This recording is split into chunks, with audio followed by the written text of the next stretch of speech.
What happened this week? I wonder.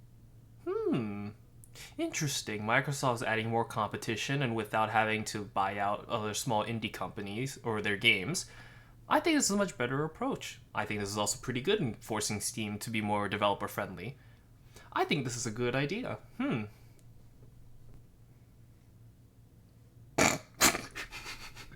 How does Stadia not have a search bar? What? This is Google we're talking about. Like, at least Epic had the excuse, oh, we didn't have a storefront. We didn't have, the biggest search engine in the world. What in the world's going. This is funny, but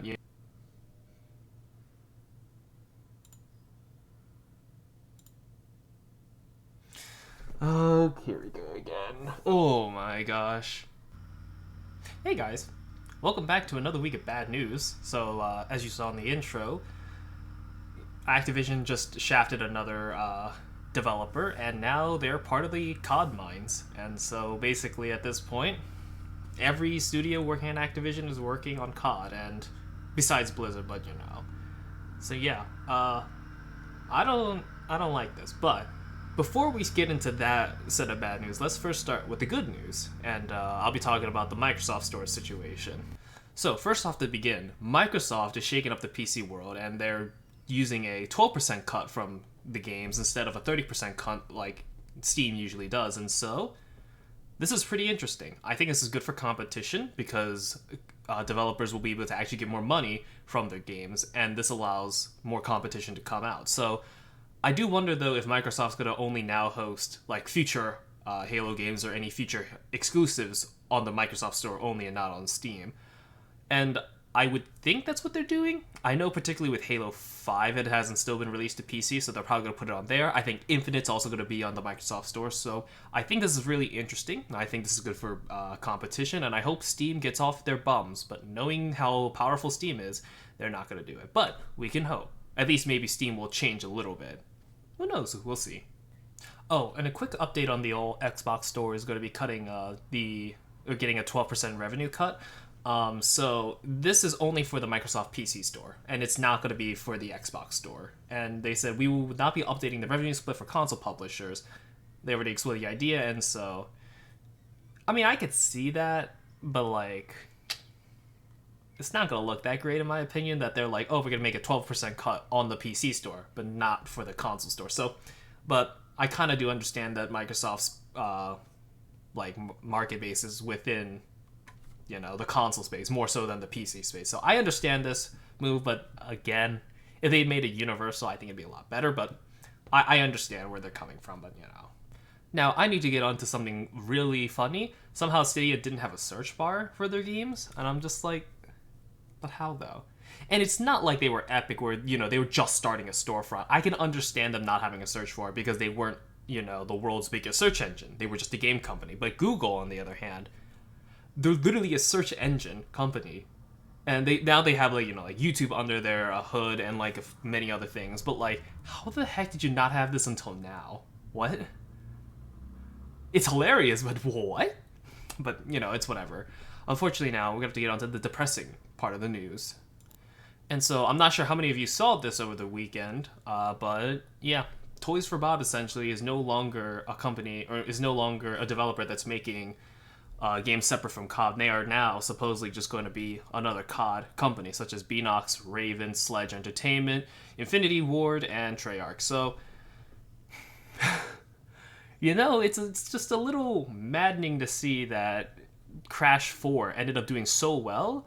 Nitro Fueled Racing did really well too. And like the two revivals of Spyro and Crash, it did wonderfully, but suddenly now they're just getting tossed away essentially.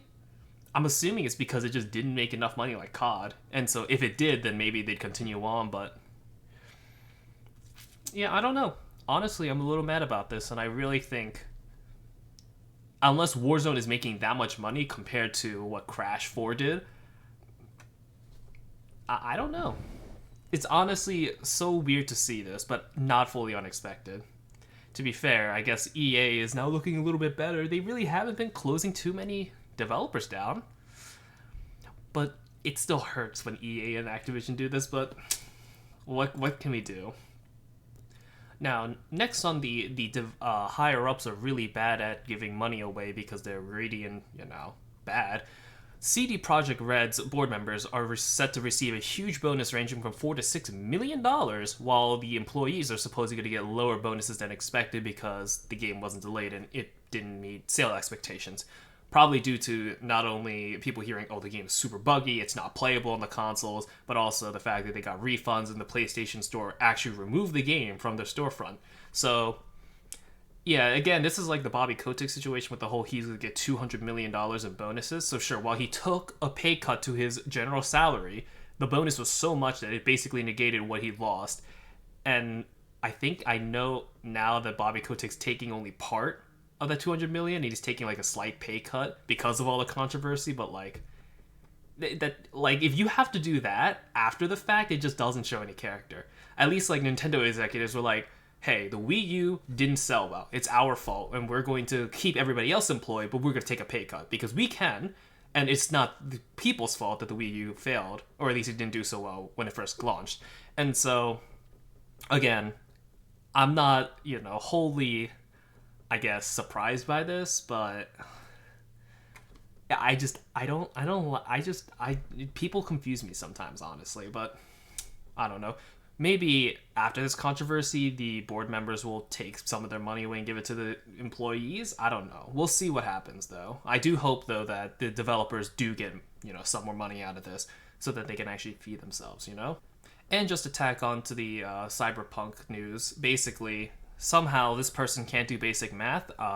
CD Projekt is forecasted to net $500 million in profit for its fiscal year, gives 10% of its profits to its employees as bonuses.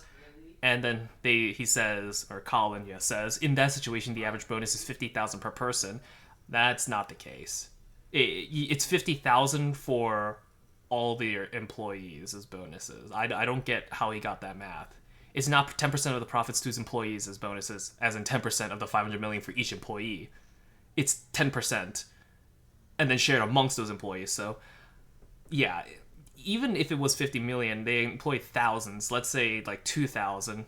50,000 divided by 2,000 is like $25.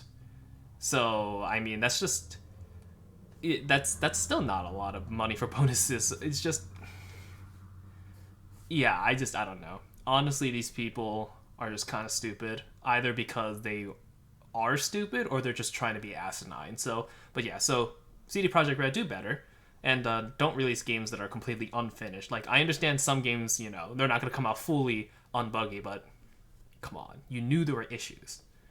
Now let's get on to the individual games that are coming out, or at least some leaks. Battlefield 6 is going to have some new modes, and it gives more players to have only in Battlefield moments. And interesting, I guess? As so long as they just don't pull another Battlefield 5, they should be fine. Like, yeah, I don't know. Honestly, as so long as they just don't do what they did in Battlefield 5, they should be fine. Because the game is already big as it is. It's just that they screwed up 5, and so people didn't buy into it. But so, hey, as so long as Battlefield keeps its Battlefield, signature stuff, that's A-okay, I guess.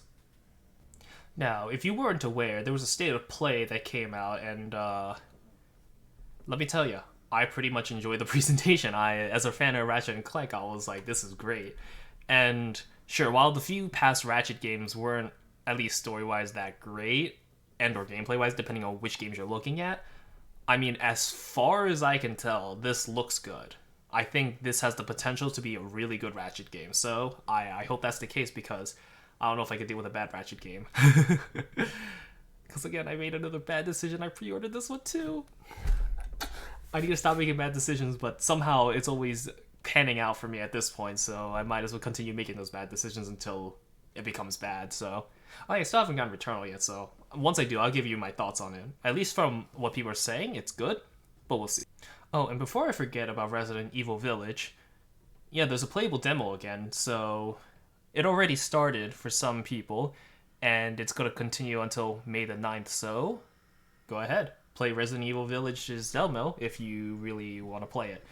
Honestly, I'm not too interested, but we'll see in the future if I do want to play the actual game. We'll see. Yeah, so that's the end of this week's news. I mean, it started out, I thought, great, with the whole Microsoft was going to be more competitive, at least on the PC scene, and, Google Stadia not having a search bar. I thought this week was going to be kind of funny, and then all of a sudden, Toys for Bob is now in the COD mines, and yeah, they're no longer probably going to be making a Spyro 4. And that's probably disappointing to the many fans that grew up with Spyro, and they're just like, oh, Crash got a fourth game? Which, I mean, sure, good for them, but Spyro doesn't get its fourth game, and another company is basically eaten up by COD because I guess Warzone's doing that great. Granted, I'd assume it's doing really well. If somehow they're in their Season 3 trailer, they could get a lot of people in it. But so, yeah. I don't know. It's kind of depressing to see that Activision's doing this. It's kind of depressing to see any big company doing shitty things, but unfortunately that's the reality of the gaming scene. But as long as we can hold them accountable, who knows? Maybe things will change in the future. I'm not sure if I can change it personally, but people with maybe bigger audiences could bring attention to it, and I know that they would probably talk about it, so, we'll see in the future what happens. I do hope, though, everything turns out well for, Toys for Bob and Vicarious Visions. So, we'll see in the future. Anyway, like, comment, favorite, and subscribe, gamers, and I'll see y'all next week. Hopefully with good news. Hopefully.